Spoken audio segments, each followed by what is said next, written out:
Well, it's 10:20 on a Wednesday morning, and that means it's time for the Culture Crawl on KCCK. And I have three guests in studio with me today, and they are from the University of Iowa Summer Rep program, which is taking the stage next week. Say hi to David McGraw, to Jenny Nutting-Kelchin, and Christy Hartsgrove Morse. Good morning. Thanks so much for being here.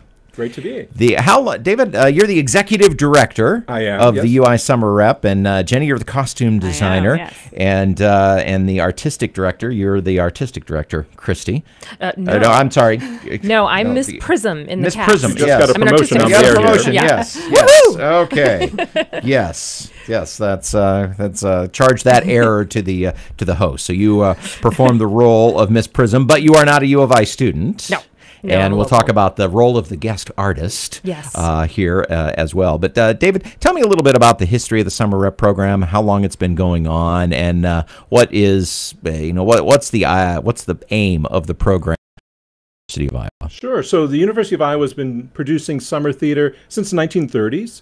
But really, we came into our own in the 80s with Eric Forsyth, who is now a professor emeritus and who also happens to be in this year's production. And Eric took over as artistic director and really kind of shaped us into a full summer. Normally, we were producing 3 shows each summer in Rep, hence the name Summer Rep. We had to go on hiatus, however. So 2 years ago, because of the repairs after the big flood, and then also opening a lot of the new buildings on campus, Voxman, opening Hansher, the new art building, we had to take a break. But we're back this year, so this is my first year now as executive director. And I would say that Summer Rep, its identity is producing smart, language-rich theater for the whole Eastern Iowa community. And it's something where we bring in guest artists, we bring in professional designers, and match those with students so the students can grow as we continue to produce professional quality theater. And talk about language-rich, you're mining Oscar Wilde for this year's production. It's The Importance of Being Earnest. Who wants to give me the short encapsulated summary of what the show is about? Christy, I'm looking at you. Well, without giving too much away, it's about a beautiful governess who falls in love. No, just kidding. There's a couple other characters. Yeah. There's a couple other minor characters. It's a farce. It's subtitled A Trivial Comedy for Serious People. And it's really based around mistaken identity quite a bit.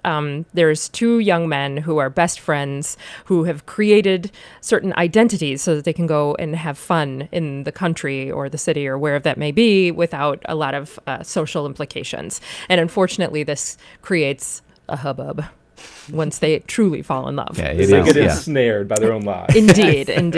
So, and this was, I'm sure Oscar Wilde didn't invent the farce, but a lot of what I know it comes out of, farces have been around for hundreds of years, but I think that what we think of today as, a lot of the traditions of the farce probably had a lot of its origins with his work. Yeah, his verbal pyrotechnics, I mean, they're unparalleled. He's just one of the wittiest writers ever. And so it's just a joy to work on this play and get to say these words. They're incredibly funny. And, of course, it's a period piece set in England in the 18th, 19th century.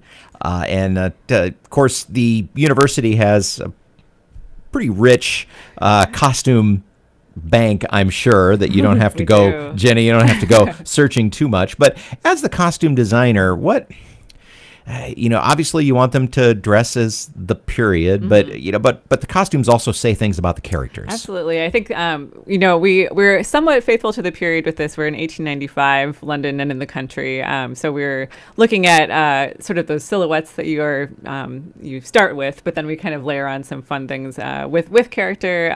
And this production, we're keeping it mostly in period with just a few kind of comic elements and some sort of contemporary moments with fabrics and things. 1895 for costume history buffs is the era of the giant gigot sleeves, these giant puffy sleeves that are like the size of multiple human heads. So you cannot make it through the door easily. You can't, yes. Fortunately, our beautiful set is very open and spare, so that's great. And doorways were not very wide in those days no, either. I think you had to kind of turn sideways to make that work. But we're keeping our Lady Bracknell in the full regalia of the period, but kind of keeping a little more contemporary elements here and there with the other characters. Christy, and David talked a little bit just about this as we were setting this up, but as the guest artist coming in, and you have two guest artists, what do you see as your role in working with the director and the students? Because obviously you're there to kind of lead by example, but you're not the director. You can't tell them what to do, even if you wanted to. But it's just a wonderful gig. I love working at Summer Rep. Every summer that I've been there, I think this is my 8th, and it's just a wonderful professional experience. It's beautifully run, and I love the opportunity to work with the students, and get to know them better. I do teach at the university as well, but I don't teach the grads, and so it's nice to get to know them better and work with them, and they might be teaching my class at some point, so it's nice to get to know them on a personal level. So now, David, you said that Summer Rep is kind of coming back after a little bit of a hiatus, and I know it's been a little bit of a process. People who are familiar with the idea of repertory theater might think, oh, there are several shows, but this year this is the one. Right. So for this first year back, we fully intend to go back to our full rep schedule. That's part of our identity. But the university it was very generous. They gave us funding so that this first year back, we can actually offer all the performances for free. So rather than try to string together 3 shows on a limited budget, we really wanted to go full on this first show back. And so all 10 performances completely open to the public. And the main reason I mention that is so that people don't think they've got all summer to get there. No. Well, you've got 10 shows and that's it. Yeah. That's right. 10 shows in June, and you open on June 15th, next Thursday, and we run through the 25th. So 8 o'clock evening shows, except for Sundays, we do our matinees, 2 p.m. Now, you said admission was free, but do people need to reserve a ticket ahead of time or just show up? Nope, no reservations needed. If there are any groups, if you have more than 10 people, we're happy to set aside seats so you can all sit together. But otherwise, you can just show up. We're in the theater building, so we're the one building downstream of Hampshire Auditorium. We share the same parking lot.